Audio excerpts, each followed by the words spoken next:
Hello दोस्तों, मैं सरला Yadav SY Hindi platform पर एक बार फिर से आप सभी का हार्दिक अभिनंदन करती हूं। और हम पढ़ रहे हैं आरो भाग 1 का पद्य खंड हम पढ़ रहे हैं, जिसमें से हमारी 8 कविताएं पूरी हो चुकी हैं। और आज हम लेके आए हैं हमारी 9वीं कविता, 9वां पद्य खंड, 9वां अध्याय, जिसका नाम है सबसे खतरनाक। ये जो कविता है ये पास ने लिखी है और 9वें नंबर पर है। 9वां अध्याय हम पढ़ रहे हैं, पास ने लिखी है और कविता का नाम है सबसे खतरनाक। सबसे खतरनाक, तो ये कविता का नाम है। जिसने भी हमारी वीडियो पहले वाली नहीं देखी है वो एसवाई हिंदी प्लेटफॉर्म पर चैनल पर जाकर प्लेलिस्ट में जाके आरो भाग 1 पद्य खंड से प्लेलिस्ट बनी हुई है, उसमें जाकर अभी तक की पीछे की वीडियो आप देख सकते हैं। और आज की हमारा 9वां अध्याय है सबसे खतरनाक, जो कि लिखा है, इसके कवि हैं पास। पास जो हैं एक पंजाबी कवि हैं। पास जो हैं एक पंजाबी कवि हैं।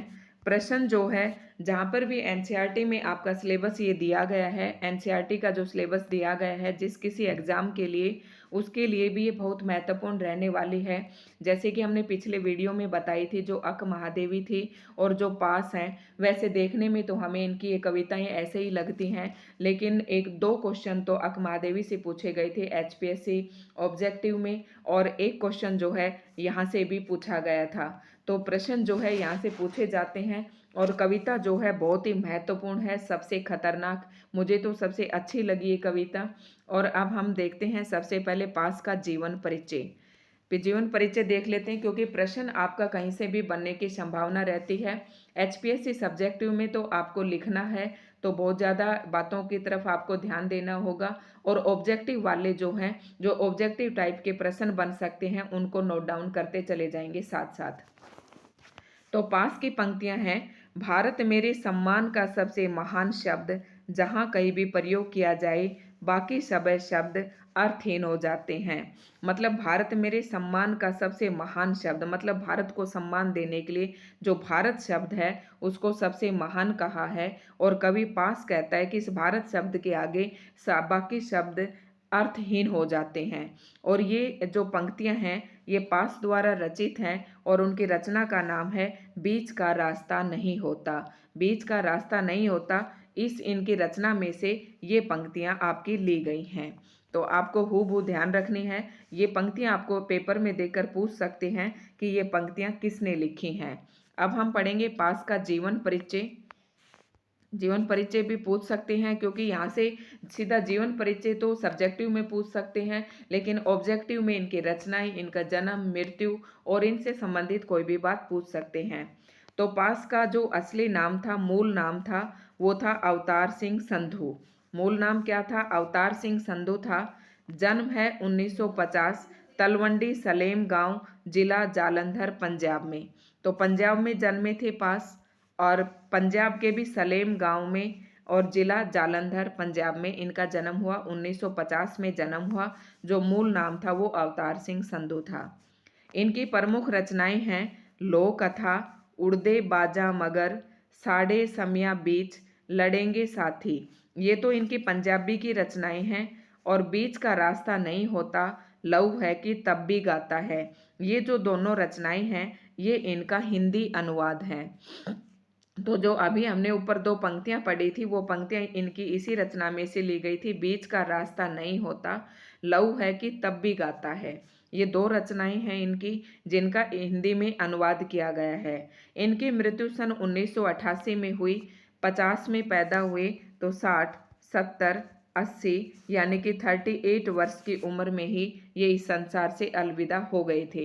ये 38 में इसलिए बताती हूँ कि थोड़ा सा ध्यान रह जाता है कि जन्म और मृत्यु इनकी कब हुई थी। अब पास के बारे में हम पढ़ लेते हैं। पास समकालीन पंजाबी साहित्य के महत्वपूर्ण कवि माने जाते हैं। मध्य वर्गीय किसान परिवार में जन्मे पास की शिक्षा अनियमित ढंग से स्नातक तक हुई। यानी कि पास जो थे कैसे कवि हैं? पंजाबी साहित्य के कवि हैं। पॉइंट नंबर 1, पंजाबी साहित्य के कवि हैं, मध्य वर्गीय परिवार में जन्मे हैं, और इनकी जो शिक्षा है अनियमित ढंग से स्नातक हुई। स्नातक कहते हैं हम ग्रेजुएशन तक, यानी कि बीए तक हुई। तो पास का जन आंदोलन से जुड़े रहे और विद्रोही कविता का नया सौंदर्य विधान विकसित कर उसे तीखा किंतु सृजनात्मक तेवर दिया। ये नहीं कि किसी की नकल करके दिया, उन्होंने अपने सृजनात्मक तरीके से तेवर दिया। पास की कविताएं विचार और भाव के सुंदर संयोजन से बनी गहरी राजनीतिक कविताएं हैं। देखिए, पास की कविताओं में क्या है, गहरे विचार और भाव है, भाव और विचारों का सुंदर संयोजन है। साथ ही साथ गहरी राजनीतिक कविताएं हैं जिनमें लोक संस्कृति और परंपरा का गहरा बोध मिलता है। मतलब ये कह सकते हैं कि इनकी कविताओं में विचार और भाव का सुंदर संयोजन से बनी राजनीतिक कविताएं तो हैं ही हैं, दूसरी लोक संस्कृति और जिनमें परंपरा का गहरा बोध होता है, इस प्रकार की कविताएं भी इन्होंने लिखी हैं। पास जन सामान्य की घटनाओं पर आउटसाइडर की तरह प्रतिक्रिया व्यक्त नहीं करते, यानी कि इनका कहने का मतलब ये है कि अगर किसी व्यक्ति के साथ कोई घटना घटित हो रही है तो आउटसाइडर की तरह खड़े खड़े नहीं देखते उस प्रतिक्रिया को, बल्कि उनकी कविताओं में वह व्यथा, निराशा और गुस्सा नजर आता है जो गहरी संपृक्तता के बगैर संभव नहीं है। मतलब संपृक्तता मतलब लगाव या जुड़ाव, मतलब उन घटनाओं से जो अत्याचार से संबंधित है, जो निर्दोषों पर अत्याचार होते हैं, उनके साथ इनका गहरा जुड़ाव है, लगाव है। ये एक आउटसाइडर की तरह खड़े होकर उन पर ये नहीं कि तमाशा देखते रहे, नहीं, ऐसा नहीं है, बल्कि ये उनके प्रति अपनी कविताओं में व्यथा, निराशा और गुस्सा भी दिखाते हैं। पास के जन पास ने जन चेतना फैलाने के लिए अनेक साहित्यिक सांस्कृतिक कार्यक्रमों का आयोजन भी किया। मतलब इनसे जो निर्दोष लोगों पर आज के समाज में जिनका शोषण हो रहा है या जिन पर अत्याचार होता है निर्दोष लोगों पर, उनके अंदर उनके प्रति लोगों के अंदर जन चेतना फैलाने के लिए इन्होंने साहित्यिक सांस्कृतिक कार्यक्रमों का आयोजन भी किया। और सियाड़, हेमज्योति, होक, एंटी 47 आदि पत्रिकाओं का संपादन किया। ये कुछ पत्रिकाएं हैं जिनका इन्होंने संपादन किया, एंटी 47, होक, हेमज्योति और सियाड़। कुछ समय तक ये अमेरिका में भी रहे। आपको पता है कि अमेरिका में रहे, इसी प्रकार से इनकी जो पत्रिकाएं हैं इनके संपादन के नाम से ही पता चल रहा है। यह कविता दिनों दिन अधिका अब हम बात करेंगे जो सबसे खतरनाक कविता है उसमें कवि ने क्या कहा है। यह कविता दिनों दिन अधिकाधिक नृशंस और क्रूर होती जा रही दुनिया की विद्रूपताओं के चित्रण के साथ उस खौफनाक स्थिति की ओर इशारा करती है जहां प्रतिकूलताओं से जूझने के संकल्प छीन पड़ते जा रहे हैं। देखो ये कविता क्या कहा है, इस कविता में कवि ने कहा है कि आज की इस दुनिया में, आज की जो दुनिया है बहुत ही नृशंस और क्रूर होती जा रही है और उस खौफनाक स्थिति की ओर कवि इशारा करता है जहां पर कवि कह रहा है कि सबसे खौफनाक स्थिति यानी कि दर्दनाक स्थिति तो वो होती जा रही है कि लोगों का संकल्प क्षीण होता जा रहा है। अर्थात कवि कहता है कि जो प्रतिकूलताएं हैं हमारे समाज में उनके प्रति लोग आवाज नहीं उठाते हैं। कवि इस प्रतिकूलता की तरफ विशेष संकेत करता है जहां आत्मा के सवाल बेमानी हो जाते हैं। मतलब क्या है, आत्मा के सवाल बेईमान हो जाता है, मतलब क्या है कि आपने आपके अपनी आंखों के सामने कोई अत्याचार देखा और आप उसे चुपचाप देखते रहते हैं, उसके प्रति कुछ प्रतिकूल प्रतिक्रिया व्यक्त नहीं करते हैं, तो वहां पर आपकी आत्मा जो है बेईमानी से चुपचाप रह जाती है। जड़ स्थितियों को बदलने की प्यास के मर जाने और बेहतर भविष्य के सपनों के गुम हो जाने को कवि सबसे खतरनाक स्थिति मानता है। कवि क्या कह रहा है कि लोग जो हैं जड़ स्थितियां, मतलब अपने आप को समय के हिसाब से बदल नहीं रहे हैं और प्यास के मर जाने और बेहतर भविष्य के सपनों के गुम हो जाने को, मतलब कवि ने इन तीन चीजों को सबसे खतरनाक कहा है इस कविता में। क्या कहा है, एक तो जड़ स्थिति को बदलने की प्यास मर जाना, कि मतलब लोग जो हैं अपने आप में परिवर्तन यानी कि संसार में परिवर्तन चाहते ही नहीं है। एक तो ये है, ये भावना जो है लोगों के अंदर मर चुकी है, तो जो कि सबसे खतरनाक है। दूसरी क्या है, भविष्य के सपने देखना। कवि कह रहा है कि मनुष्य ने सपने देखना ही छोड़ दिया है, एक अच्छे उज्जवल भविष्य, एक अच्छे उज्जवल देश के लिए सपने देखना ही छोड़ दिया है, तो ये हमारे लिए सबसे खतरनाक है। ये दो बातें जो हैं सबसे खतरनाक बताई हैं। 1988 में खालिस्तानियों के हाथों मारे गए और देश के आवाम के लिए शहीद हो गए। यानी कि 1950 में जन्म हुआ और 1988 में इनकी मृत्यु हो गई थी। 1950 में इनका जन्म हुआ। अब हम कविता देख लेते हैं। और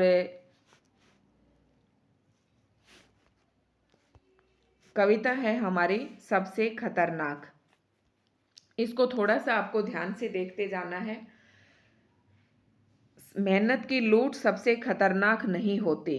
कवि कह रहा है, कवि जो है इस कविता में आज के युग में, मैंने बताया था आपको अभी, अत्यधिक नृशंस एवं क्रूर बनते जा रहे संसार की जो भयानक स्थिति की ओर संकेत किया है कि यहाँ पर जो है प्रतिकूलताओं से जूझने के संकल्प जो है छीन पड़ते जा रहे हैं। अब कवि कहता है कि मेहनत की लूट सबसे खतरनाक नहीं होती।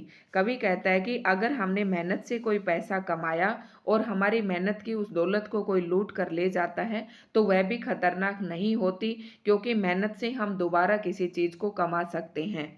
पुलिस की मार सबसे खतरनाक नहीं होती। कवि कहता है कि अगर हम गलती से या जाने अनजाने में अगर हमारे से कोई गलती हो भी जाती है और पुलिस की तरफ से अगर हमें कोई मार पड़ती है तो वो भी हमारे लिए खतरनाक नहीं होती। गद्दारी लोभ की मुट्ठी सबसे खतरनाक नहीं होती।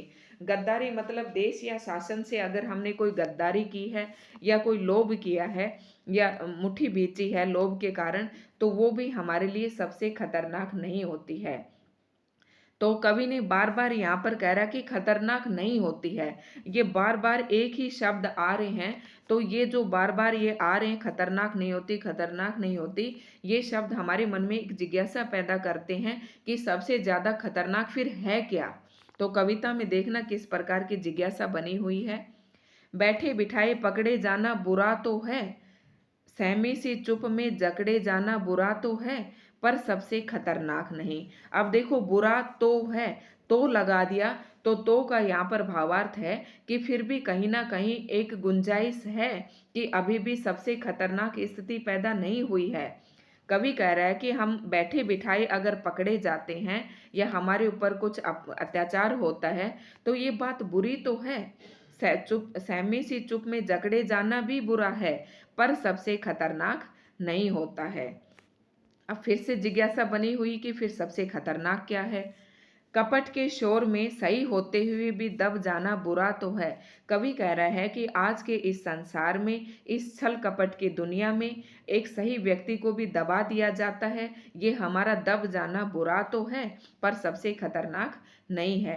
किसी जुगनू की लो में पड़ना बुरा तो है। अब जुगनू की लो यहाँ पर किसको कहा है? जो हमारी जो संसाधन है या जो हमारा अल्प ज्ञान है, जो अल्प ज्ञान है हमारा, उसे जुगनू की लो कहा है। और जो हमारे संसाधन हैं जिनसे हम जीवन यापन करते हैं, जो जिनकी मात्रा हमारे पास बहुत कम है, मतलब इन संसाधनों में जीवन यापन करना या अल्प ज्ञान के साथ जीवन बिताना बुरा तो है, लेकिन सबसे खतरनाक नहीं है।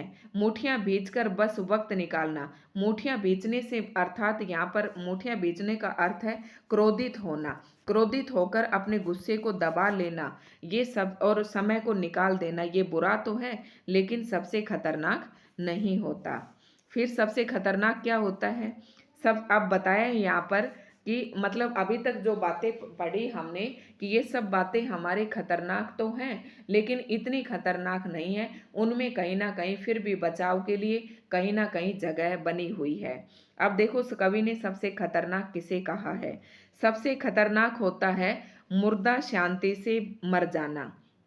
मतलब सबसे खतरनाक होता है जब आदमी मुर्दे की तरह, जैसे मुर्दा आदमी पड़ा रहता है और एक शून्यता की तरह सब कुछ देखता रहता है, तो कह रहा है कि जब जिंदा आदमी मुर्दे की तरह देखने लग जाए, अर्थात समाज में जो कुछ घटनाएं हो रही हैं उसके उस प्रतिकूलताओं के प्रति अपनी प्रतिक्रिया नहीं देता, वह हमारे लिए सबसे खतरनाक होता है, अर्थात उसके प्रति आवाज नहीं उठाता, वह सबसे खतरनाक होता है। न होना तड़प का सब सहन कर जाना। कवि कह रहा है कि उस अत्याचार को देखकर उसके मन में कोई तड़प पैदा नहीं होती, अर्थात वो चुपचाप उसे सहन कर जाता है, वह सबसे खतरनाक होता है। मतलब हमारे लिए सबसे खतरनाक क्या होता है? हमारे अंदर तड़प का न होना, मुर्दा शांति से भर जाना, ये हमारे लिए क्या होते हैं? सबसे खतरनाक होते हैं। घर से निकलना काम पर और काम से लौटकर घर आना सबसे खतरनाक होता है, हमारे सपनों का मर जाना। इन पंक्तियों में कवि ने कहा है कि मनुष्य आजकल अपने जीवन यापन करने के लिए सुबह काम पर जाता है और शाम को काम से ही लौटकर घर आ जाता है। उसके अपने अब यहाँ पर कवि ने कहा कि ये स्थिति हमारे लिए सबसे खतरनाक है कि तुम चुपचाप सुबह घर से गए और शाम को वापस कमाकर घर आ गए। इस बीच में आपके साथ जो कुछ घटित हुआ, जहाँ पर आपका शोषण हुआ, उसके प्रति आपने आवाज ही नहीं उठाई। अर्थात आपने जो काम किया उससे आप संतुष्ट भी हैं या नहीं हैं, या आप और पाना चाहते हैं, इस तरह के आपके अंदर कोई भी सपने नहीं हैं, अर्थात आपके सपने ही मर गए हैं। तो कवि ने कहा है कि सपनों का मर जाना सबसे खतरनाक है। क्या कहा है? मुर्दा शांति से मर जाना, सपनों का मर जाना, ये हमारे लिए सबसे खतरनाक है। अब कवि ने कहा कि सबसे खतरनाक वह घड़ी होती है आपकी कलाई पर चलती हुई भी जो आपकी निगाह में रुकी हुई है। अब कवि ने सबसे खतरनाक उस घड़ी को कहा है। यहाँ पर घड़ी का मतलब है जो आपकी कलाई पर बंधी है। कलाई वाली घड़ी से यहाँ पर कवि के कहने का भावार्थ ये है कि हमारी जीवन यात्रा रूपी घड़ी जो है चल रही है और आपको आपकी नज़रों में ये रुकी हुई है। अर्थात कवि ये कहना चाहता है कि हमारा जीवन जो है समय दर समय हमारी जो समय जिंदगी है वो निकलती जा रही है, लेकिन वो आप देख रहे हैं कि हमारे जिंदगी का जो समय है वो निकलता जा रहा है, हमारा जीवन जो है समाप्ति की तरफ जा रहा है, लेकिन फिर भी आपकी आंखें उन पर टिकी हुई हैं, कोई प्रतिक्रिया व्यक्त नहीं करती। सबसे खतरनाक क्या कहा है? सबसे खतरनाक वह आंख होती है जो सब कुछ देखती हुई भी जमी बर्फ होती है। मतलब कवि ने सबसे खतरनाक उस आंख को कहा है जो जमी हुई बर्फ की तरह संवेदन शून्य होकर सब कुछ अपनी आंखों के सामने घटित होता हुआ देखती है, जिसकी नज़र दुनिया को मोहब्बत से चूमना भूल जाती हैं। कवि कह रहा है कि हमारी जो आंखें हैं, उन आंखों से हमें देश और दुनिया को प्रेम और प्यार से देखना चाहिए, लेकिन कवि कह रहा है कि देश और प्यार से देखने की बजाय हमारी आंखों के सामने जो अत्याचार और जो घटनाएं घटित होती हैं, लोग उन्हें संवेदन शून्य होकर चुपचाप देखते रहते हैं। तो उन आंखों को हमारे लिए सबसे खतरनाक कहा है। जो चीज़ों से उठती अंधेपन के भाव पर ढुलक जाते हैं, जो रोजमर्रा के कर्म को पीड़ती हुई एक लक्ष्यहीन दुराव के उलटफेर में खो जाती हैं। कवि कह रहा है कि रोजमर्रा के कर्म को पीती हुई ये जो हमारी आंखें हैं वो बिल्कुल अंधेपन की भाव पर लुढ़क ढुलक जाती हैं। मतलब जो उसकी आंखों के सामने घटित हो रहा है उसे अनदेखा कर देती हैं, अंधे की तरह अनदेखा कर देती हैं और दैनिक दिनचर्या की तरह वही रोजमर्रा की तरह वही काम करती रहती हैं। और आज का मनुष्य जो है अपने लक्ष्य से भटक गया है, लक्ष्यहीन दुराव के उलटफेर में खो गया है। यानी कि आज के मनुष्य का कोई लक्ष्य ही नहीं है, कोई सपना ही नहीं है, अर्थात उसके सपनों का मर जाना भी कवि ने कहा है कि सबसे खतरनाक है। देखो, सबसे खतरनाक उस कलाई को कहा है जो आपके हाथ में बंधी हुई सबसे खतरनाक है, आंख को भी सबसे खतरनाक कहा है, और जो रोजमर्रा की जो दिनचर्या है उसके सपनों का मर जाना खतरनाक है। और सबसे खतरनाक वह चांद होता है जो हर हत्याकांड के बाद वीरान हुए आंगनों में चढ़ता है पर आपकी आंखों में मिर्चों की तरह नहीं गड़ता है। यहाँ देखना, गद्यात्मक शैली का प्रयोग किया गया है। सारी जो कविता गद्यात्मक रूप में है पर फिर भी कविता का रूप लिए हुए है। ये कवि की भाषा शैली का अनोखापन है। कवि ने कहा है कि सबसे खतरनाक वह चांद होता है जो हर हत्याकांड के बाद जो आंगन, यानी कि यहाँ पर कोई अत्याचार हुआ, कोई हत्याकांड हुआ, सब लोग नष्ट हो गए और ये ऊपर जो आसमान में चांद है ये सब कुछ देखता रहता है और फिर से वापस उन वीरान जगहों पर आ जाता है। कवि कहता है कि चांद हमें सुहावनापन लगता है, चांद का आना हमें अच्छा लगता है, लेकिन कवि कहता है कि ये हमारी आंखों में चुभना चाहिए, क्योंकि इसने चुपचाप हमारे उस हर एक हत्याकांड को देखा है, इसलिए चांद हमारी आंखों में मिर्चों की तरह चुभना चाहिए। अर्थात कवि के कहने का भावार्थ ये है कि चांद की तरह इस समाज में भी बहुत से लोग हैं जो हर हत्याकांड को चुपचाप देखते रहते हैं, और वो लोग हमारी आंखों में चुभते नहीं हैं, हमें वो मतलब आसानी से अपनी जिंदगी जी रहे हैं। सबसे खतरनाक वह गीत होता है आपके कानों तक पहुंचने के लिए जो मरसिए पड़ता है, आतंकी लोगों पर जो गुंडे की तरह अकड़ता है। मतलब कवि ने ये कहा है कि हर हत्याकांड के बाद, मतलब हत्याकांड होने के बाद जो शोक गीत गाए जाते हैं, उन शोक गीतों को देखकर हमें दुखी हो, मतलब हमें शोक के गीत, जो शोक के गीत गाए जाते हैं वह हमारे सब मर्सी होता है। शोक के गीत, वह शोक के गीत जब हमारे कानों पर पहुंचते हैं तो वो हमारे लिए सबसे खतरनाक होने चाहिए। कवि ने कहा कि ये शोक के गीत जो हैं आतंकित लोगों के लिए, मतलब जो हत्याकांड से डरे हुए लोग हैं उनके दरवाजों पर ये शोक गीत गुंडे की तरह अकड़ते हैं। सबसे खतरनाक, अब कवि ने कहा है, सबसे खतरनाक वह रात होती है जो जिंदा रूह के आसमानों पर ढलती है। मतलब कवि ने कहा है कि सबसे खतरनाक वह रात होती है जो जिंदा आत्माओं के आसमान पर ढलती है, जिसमें सिर्फ उल्लू बोलते और हुआ हुआ करते गिद्दड़। यहाँ उल्लू और जो गिद्दड़ हैं हमारी पुरानी परंपराओं का प्रतीक हैं, जो हमारी पुरानी परंपराएं हैं उनके उनका प्रतीक है, जो हमेशा के अंधेरे बंद दरवाजों या चौखटों पर चिपक जाते हैं। अंधेरे बंद दरवाजे किसको कहा है? जो हमारी पुरानी व्यवस्थाएं हैं, जो हमारी पुरानी परंपराएं हैं, जिनसे हम आज भी चिपके हुए हैं, और जो कुछ भी हमारे साथ घटित हो रहा है हम उन्हें चुपचाप सहन कर लेते हैं। तो यहाँ पर कवि कहता है कि चुपचाप सहन करना, ये सब कुछ हमारे और हमारी पुरानी परंपराओं से, हमारी पुरानी व्यवस्थाओं से जो हम चिपके हुए हैं, ये अर्थात परिवर्तन का नाम नहीं लेते, ये सब हमारे लिए सबसे खतरनाक है। सबसे खतरनाक वह दिशा होती है जिसमें आत्मा का सूरज डूब जाए और उसकी मुर्दा धूप का कोई टुकड़ा आपके जिस्म के पूरब में चुभ जाए। कवि कह रहा है कि सबसे खतरनाक वह दिशा होती है जिसमें आत्मा का सूरज ही डूब जाए। मतलब आत्मा को भी शून्य भाव कहा है, आत्मा का मर जाना। शून्य में पहुंचने का मतलब होता है कि संवेदनहीन होना। देखो क्या होता है कि जब कोई भी हत्याकांड या कोई भी अत्याचार आपकी आंखों के सामने देखोगे तो आपकी आवाज, आत्मा से एक आवाज आती है कि ये सब तो गलत हो रहा है। लेकिन कवि कह रहा है कि वो आत्मा जो है उसका भी सूरज डूब जाता है, अर्थात वह चुपचाप सब कुछ देखती रहती है, जबकि मानव का स्वभाव है कि उस अत्याचार के प्रति आवाज उठाए। लेकिन ऐसा नहीं है, वह भी मुर्दा धूप का कोई टुकड़ा आपके जिस्म के पूरब में चुभ जाए। जिस तरह से कोई मुर्दा धूप का कोई टुकड़ा आपके जिस्म कहीं चुभ जाए, उसी तरीके का कोई फर्क नहीं पड़ रहा है जो कुछ भी आपकी आंखों के सामने घटित हो रहा है उसका। यहाँ पर देखो एक एक शब्द का थोड़ा सा अर्थ मुश्किल है, क्योंकि कवि का जो दो तीन पंक्तियों को मिलाकर एक भावार्थ बन रहा है। मेहनत की लूट सबसे खतरनाक नहीं होती, पुलिस की मार सबसे खतरनाक नहीं होती, गद्दारी लोभ की मुट्ठी सबसे खतरनाक नहीं होती। देखो कवि ने जिन पंक्तियों, तीन पंक्तियों से आपका शुरू किया था, उन्हीं तीन पंक्तियों पर आपका ये खत्म भी कर दिया है। तो इनमें कवि ये कहना चाहता है कि ताकि आपकी जिज्ञासा बनी रहे कि सबसे खतरनाक क्या है। ठीक है, और ये एक बार मैं फिर से बता देती हूँ अगर इन दो तीन लाइनों का आपके नहीं समझ में आया हो तो।